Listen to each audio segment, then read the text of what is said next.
Nah, jadi kemarin itu ada yang DM aku teman-temannya, Bun, pada saat endoskopi itu kata dokter banyak gelembung atau banyak gas ataupun asam di lambung aku. Dan dokter itu menyarankan untuk menyedot ya. Sebenarnya untuk penyedotan gas ya ataupun gelembung-gelembung yang ada di perut itu bukan dari kemauan kita ya. Dokter itu akan melihat hasil endoskopi itu kira-kira ini harus dilakukan penyedotan atau enggak. Saat itu Bunda nggak dilakukan penyedotan karena masih batas wajar.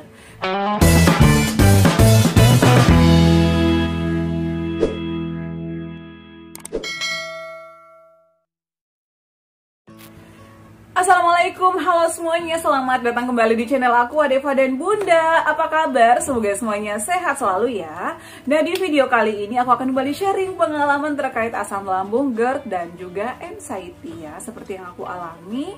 Alhamdulillah saat ini keadaan aku sudah mulai membaik karena banyak banget yang nanya, yang nge-DM, yang WhatsApp, dan juga bahkan yang nelpon, Bun, kondisinya saat ini seperti apa pasca endoskopi. Alhamdulillah aku sudah perlahan membaik ya.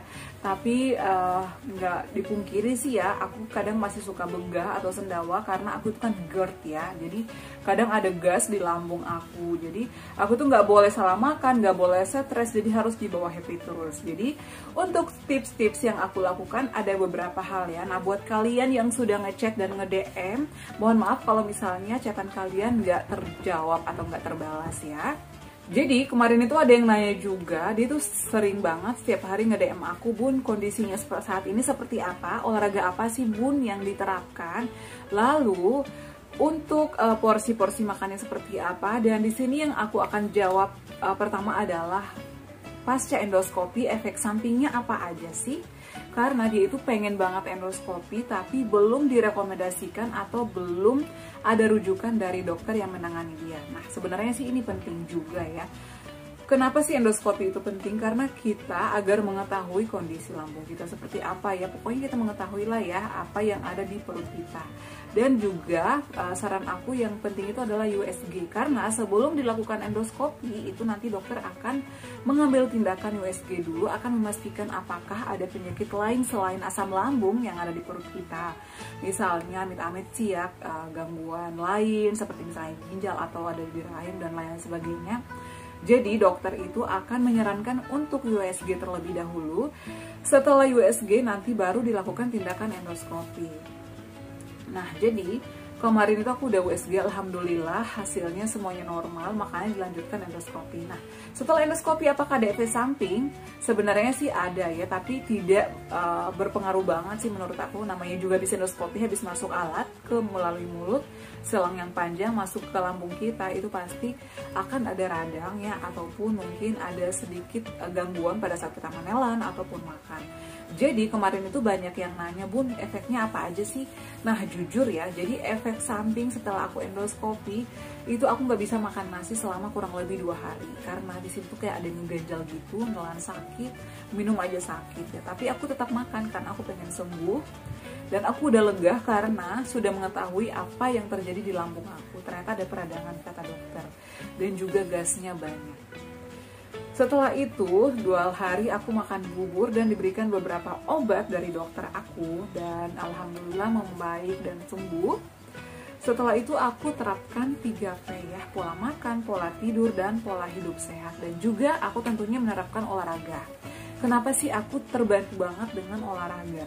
Karena kalau misalnya kita ada lemak di perut juga sangat bagus untuk menerapkan olahraga rutin. Kebetulan pada saat itu aku ada program dengan Unlearn Indonesia, makanya aku fokus olahraga 2 kali sehari, pagi dan sore. Nah, untuk olahraganya itu ringan aja ya, kadang aku hanya treadmill, jalan, yang penting keringatan ya pagi. Kadang aku menghitung langkah aku, sampai aku punya aplikasi loh, punya aplikasi Padometer namanya. Aku itu menghitung kadang sehari berapa langkah sih aku melangkah sehingga aku harus keringatan gitu loh. Jadi kalau aku udah keringatan itu pasti badan aku segar. Setelah itu minum air putih ya, air putih hangat. Jadi jangan minum yang es-es. Karena kalau kita misalnya penyakit lambung itu juga nggak bagus ya kalau kita misalnya minum air hangat banget. Jadi saran aku minumnya air biasa ataupun air hangat aja, air hangatku begitu loh teman-teman. Nah, kemudian kalau misalnya aku susah tidur pada malam hari, itu aku yoga ya. Kadang Adeva itu ikutan yoga guys. Pokoknya yoganya itu apa sih, kualitas tidur, jadi biar kita itu terbawa ngantuk gitu loh. Jadi itu sih yang aku lakukan. Nah kemudian kemarin juga ada yang nanya ya, aku lupa sih namanya di IG, dia nge-DM aku, Bun, kemarin dia juga habis endoscopy, aku lupa ya namanya, maaf ya, aku lupa namanya kan aku lagi nggak buka IG. Bun, habis endoscopy, dia itu habis endoscopy ya, tapi kata dokternya itu banyak gelembung-gelembung gitu loh di perutnya atau di lambungnya, sehingga dia dilakukan penyedotan. Nah kemarin juga dia sempat nanya, Bun, pada saat endoscopy apakah Bunda disarankan untuk menyedot gelembung-gelembung tersebut?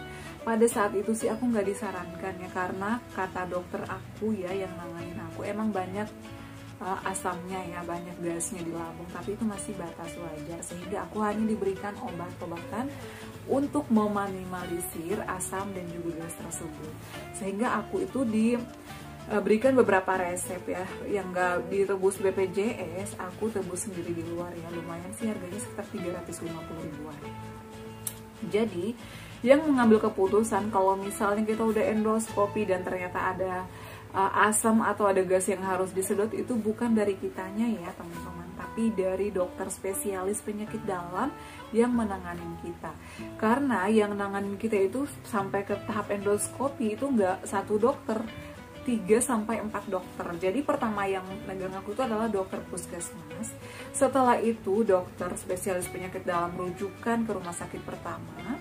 Nah setelah itu aku dirujuk lagi ke rumah sakit besar ya, karena di tempat aku yang dirujuk pertama itu masih kelas C dan nggak ada aplikasi atau nggak ada alat untuk melakukan endoskopi, sehingga aku dirujuk lagi ke rumah sakit yang lebih besar. Dan di sana aku dipegang oleh 2 dokter langsung ya, dan juga 3 perawat senior, sehingga mereka itu melihat kondisi lambung aku seperti apa dan memutuskan ini penanganannya seperti apa. Karena udah di USG dan udah di endoskopi, alhamdulillah masih batas wajar, sehingga dokter memutuskan untuk memberikan obat-obatan aja dan tidak menyedot atau tidak melakukan penyedotan terhadap gelembung-gelembung ataupun gas dan asam yang ada di dalam lambung. Tapi jujur kalau misalnya aku dikasih pilih, aku juga pengen sebenarnya disedot ya gelembung-gelembung ataupun asam dan juga gas di perut aku, maksudnya biar nggak begah-begah terus, karena GERD itu bawaannya itu kita bakalan begah terus, penuh terus perut kita. Makanya aku barengi dengan olahraga agar merasa fresh ya, karena kalau misalnya aku itu kurang gerak itu berasa banget ya badannya berat. Jadi itu aku harus banget jalan ataupun mencari olahraga agar keluar keringat ya. Dan setelah makan aku tuh nggak boleh banget langsung tiduran, jadi aku tuh nunggu dulu 1-2 jam. Kalaupun misalnya aku capek banget, aku senderan dan aku menggunakan bantal 3-4 bantal, kadang aku hanya senderan kayak gini aja, karena aku tuh nggak boleh langsung tidur. Karena kenapa? Perut aku tuh berasa penuh ya, begah kadang sampai ngap-ngap gitu loh. Kalian juga mungkin merasakan hal ini.